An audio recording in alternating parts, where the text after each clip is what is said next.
হঠাৎ যদি কোনো গরিব লোক হঠাৎ বড়লোক হয়ে যায়, তার কথাবার্তা চাল চলন ধরন অন্যরকম হয়ে যায়।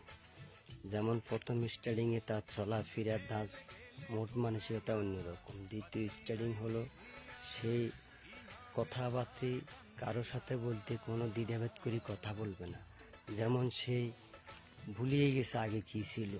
আর তৃতীয় স্টার্টিং হলো সেই যে কোনো জায়গায় যে কোনো কথা বলতে কাউকে হিসেব করে না। চতুর্থ স্টারিংয়ের কথা হলো সেই যে কই থেকে উঠিয়েছে তার কাছে সেই মন মানসিকতা থাকি কথা বলে না। তার আশেপাশে যে গরিব লোক যারাই ছিল আত্মীয় স্বজন, ওদের সে চিনে না, এমনকি রূপ দেখাবে সে কোনো কিছু হয় না। আরে ভাই, আপনি ভাবেন আপনি কই থেকে উঠে আসছেন, টাকা পয়সা ধন দৌলত দেগুলো আল্লাহর দান, তাই বলে এত অহংকারী কি আছে? গরিব বড় লোক হলে এত অহংকারী হইতে হবে তাই না। ধন সম্পদ টাকা পয়সা সরাসরি আল্লাহর ইশারায় চলে।